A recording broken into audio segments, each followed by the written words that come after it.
Hi friends, KE15 ಫ್ಲೇವರ್ಸ್ಗೆ ಸ್ವಾಗತ. ಮಕ್ಕಳು ಮನೆಯಲ್ಲಿ ಹಾಲು ಚೆನ್ನಾಗಿ ಕುಡಿಲಿ ಅಂತ ನಾವು ಯಾವುದ್ಯಾವುದೋ ಹೊರಗಡೆಯಿಂದ ತಂದಿರೋ ಪೌಡರ್ಸ್ನ ಹಾಲಿಗೆ ಮಿಕ್ಸ್ ಮಾಡಿ ಕೊಡೋ ಬದಲು ಮನೆಯಲ್ಲೇ ಮಕ್ಕಳು ಬೋನ್ ಹೆಲ್ತ್ ಹಾಗೆ ವೆಯ್ಟ್ ಗೇನ್ ಆಗೋದಕ್ಕೆ ಒಂದು ಪ್ರೋಟೀನ್ ಪೌಡರ್ ಮಾಡೋದನ್ನು ತೋರಿಸ್ಕೊಡ್ತಾ ಇದ್ದೀವಿ. ಒಂದು ಬಾಣಲೆಗೆ 1 ಕಪ್ ಓಟ್ಸ್ ಹಾಕಿ ಸ್ವಲ್ಪ ಕೆಂಪಾಗೋ ತನಕ ಲೋ ಫ್ಲೇಮ್ನಲ್ಲಿ ಡ್ರೈ ರೋಸ್ಟ್ ಮಾಡ್ತಾ ಇದ್ದೀನಿ. 5 ನಿಮಿಷ ಆದಮೇಲೆ ಇದು ಕೆಂಪಾಗೋದಕ್ಕೆ ಸ್ಟಾರ್ಟ್ ಆಗುತ್ತೆ. ನಂತರ ಇದನ್ನು ಒಂದು ಪ್ಲೇಟಿಗೆ ಟ್ರಾನ್ಸ್ಫರ್ ಮಾಡಿ ಆರೋದಕ್ಕೆ ಬಿಡಬೇಕು. ಅದೇ ಬಾಣಲೆಗೇನೆ ಅರ್ಧ ಕಪ್ ಸನ್ಫ್ಲವರ್ ಸೀಡ್ಸ್ ಹಾಕಿ 3 ನಿಮಿಷ ಡ್ರೈ ರೋಸ್ಟ್ ಮಾಡಿದರೆ ಕೆಂಪಾಗ್ತಾ ಬರುತ್ತೆ. ಅದನ್ನು ಅಷ್ಟೇ ಸೇಮ್ ಪ್ಲೇಟಿಗೆ ಟ್ರಾನ್ಸ್ಫರ್ ಮಾಡ್ತಾ ಇದ್ದೀನಿ. ನೆಕ್ಸ್ಟ್ ನಾನಿಲ್ಲಿ 1/4 ಕಪ್ ಪಂಪ್ಕಿನ್ ಸೀಡ್ಸ್ ಕೂಡ ಹಾಕ್ಕೊಂಡು 2 ರಿಂದ 3 ನಿಮಿಷ ಹುರಿದು ಇದನ್ನು ಕೂಡ ಆರೋದಕ್ಕೆ ಇಡ್ತಾ ಇದ್ದೀನಿ. ಹಾಗೆಯೇ 1 ಕಪ್ ಮಖಾನ ಕೂಡ ಕ್ರಿಸ್ಪಿ ಆಗೋ ತನಕ ಲೋ ಫ್ಲೇಮ್ನಲ್ಲಿ ಡ್ರೈ ರೋಸ್ಟ್ ಮಾಡ್ಕೋಬೇಕು. ಇದು ಈ ರೀತಿ ಪ್ರೆಸ್ ಮಾಡಿ ನೋಡಿದರೆ ನಿಮಗೆ ಗೊತ್ತಾಗುತ್ತೆ ತುಂಬ ಕ್ರಿಸ್ಪಿ ಆಗಿರುತ್ತೆ. ಇಷ್ಟಾದರೆ ಸಾಕು. ಇದನ್ನು ಕೂಡ ಆರೋದಕ್ಕೆ ಬಿಡಬೇಕು. ಹಾಗೆ ನಾನಿಲ್ಲಿ ಮೊದಲೇ 1/4 ಕಪ್ ಶೇಂಗಾನ ಸಿಪ್ಪೆ ಕೆಂಪಾಗೋ ತನಕ ಡ್ರೈ ರೋಸ್ಟ್ ಮಾಡಿ ಸಿಪ್ಪೆ ತೆಗೆದು ರೆಡಿ ಇಟ್ಕೊಂಡಿದ್ದೆ.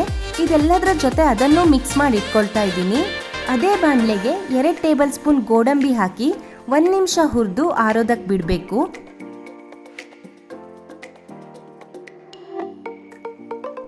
ಲಾಸ್ಟಲ್ಲಿ 1 ಕಪ್ ಬಾದಾಮಿನ ಹಾಕ್ಕೊಂಡು ಹುರಿತಾ ಇದ್ದೀನಿ. ನಾನಿಲ್ಲಿ ತೋರಿಸಿರೋ ಅಂಥ ಎಲ್ಲ ಇಂಗ್ರೀಡಿಯೆಂಟ್ಸ್ನು ನೀವು ಒಂದೊಂದಾಗಿ ಹುರ್ಕೊಳ್ಬೇಕು. ಯಾಕಂದರೆ ಎಲ್ಲ ಜೊತೆಗೇನೆ ಹಾಕ್ಕೊಂಡು ಡ್ರೈ ರೋಸ್ಟ್ ಮಾಡಿದರೆ ಕೆಲವೊಂದು ಬೇಗ ಸೀದೋಗ್ಬಿಡತ್ತೆ, ಇನ್ನು ಕೆಲವೊಂದು ಸರಿಯಾಗಿ ಹುರಿದಿರಲ್ಲ. ನೋಡಿ, ಬಾದಾಮಿ ಈ ರೀತಿ ಒಡೆಯೋದಕ್ಕೆ ಸ್ಟಾರ್ಟ್ ಆಗುತ್ತೆ. ಅಲ್ಲಿ ತನಕ ಲೋ ಫ್ಲೇಮ್ನಲ್ಲಿ ಹುರಿದು ಸಪ್ರೇಟ್ ಪ್ಲೇಟಿಗೆ ಹಾಕಿ ಆರೋದಕ್ಕಿಡಿ. ಯಾಕಂದರೆ ಬಾದಾಮಿನ ನಾವು ಸಪ್ರೇಟಾಗಿ ಮಿಕ್ಸರ್ ಮಾಡ್ಕೊಳ್ಬೇಕು. ಸುಮಾರು 1 ಅವರ್ ಆದಮೇಲೆ ನೋಡಿ ಇದೆಲ್ಲ ಕಂಪ್ಲೀಟ್ ಆಗಿ ಆರಿದೆ. ಒಂದು ಮಿಕ್ಸರ್ ಜಾರಿಗೆ ಸ್ವಲ್ಪನೇ ಹಾಕ್ತಾ ಆದಷ್ಟು ನಯಸ್ಸಾಗಿ ಪುಡಿ ಮಾಡ್ಕೊಳ್ಳಿ. ಹಾಗೆಯೇ ಲಾಸ್ಟಲ್ಲಿ ಬಾದಾಮಿನ ಸಪ್ರೇಟಾಗಿ ಹಾಕ್ಕೊಂಡು ಮಿಕ್ಸರ್ ನಾಬ್ನ ಆನ್ ಆಫ್ ಮಾಡ್ತಾ ಮಿಕ್ಸರ್ ಮಾಡ್ಕೊಳ್ಬೇಕು. ಒಂದೇ ಸಲ ಪುಡಿ ಮಾಡ್ಕೊಳ್ಳೋಕೆ ಹೋದರೆ ಬಾದಾಮಿ ಎಲ್ಲ ನಯಸ್ಸಾಗಿ ಡ್ರೈ ಪುಡಿ ಆಗಲ್ಲ, ಒಂಥರ ಎಣ್ಣೆ ಬಿಟ್ಕೊಂಡ್ಬಿಡತ್ತೆ.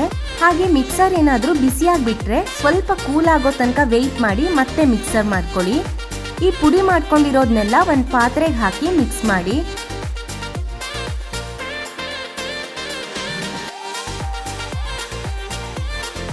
ಲಾಸ್ಟ್ ಮಿಕ್ಸ್ ಮಾಡಬೇಕಿದ್ರೆ 1/4 ಕಪ್ ಕೋಕೋ ಪೌಡರ್ ಹಾಕಿ ಮಿಕ್ಸ್ ಮಾಡಿಕೊಂಡ್ರೆ ಸ್ಮೆಲ್ ಕೂಡ ಚೆನ್ನಾಗಿರುತ್ತೆ.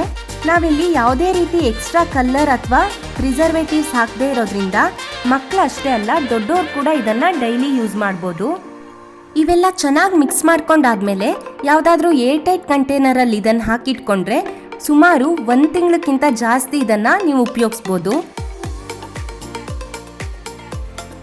ಡೈಲಿ ಹಾಲು ಕುಡಿಬೇಕಿದ್ರೆ 1 ಲೋಟ ಬಿಸಿ ಹಾಲಿಗೆ ಸ್ವಲ್ಪ ಕಲ್ ಸಕ್ಕರೆ, 1 ಸ್ಪೂನ್ ನಾವು ಮಾಡ್ಕೊಂಡಿರೋ ಈ ಪೌಡರ್ನ ಹಾಕಿ ಮಿಕ್ಸ್ ಮಾಡಿ ಕುಡಿದ್ರೆ ನಮ್ಮ ಆರೋಗ್ಯಕ್ಕೆ ಕೂಡ ತುಂಬ ಒಳ್ಳೆಯದಾಗತ್ತೆ. ನೋಡಿದ್ರಲ್ಲ, ಈ ಪ್ರೋಟೀನ್ ಪೌಡರ್ನ ನಾವು ಮನೆಯಲ್ಲೇ ಎಷ್ಟು ಈಸಿಯಾಗಿ ಮಾಡ್ಕೊಳ್ಬೋದು ಅಂತ. ನಿಮಗೆ ಇವತ್ತಿನ ವಿಡಿಯೋ ಇಷ್ಟ ಆಗಿದ್ರೆ ಲೈಕ್ ಮಾಡಿ, ಹಾಗೆ ಫ್ಯಾಮಿಲಿ ಮತ್ತು ಫ್ರೆಂಡ್ಸ್ ಜೊತೆ ಶೇರ್ ಮಾಡ್ಕೊಳ್ಳಿ. ಹಾಗೆಯೇ ನಮ್ಮ ಯೂಟ್ಯೂಬ್ ಚಾನಲ್ನ ಸಬ್ಸ್ಕ್ರೈಬ್ ಮಾಡಿಕೊಂಡು ಸಪೋರ್ಟ್ ಮಾಡಿ. Thank you.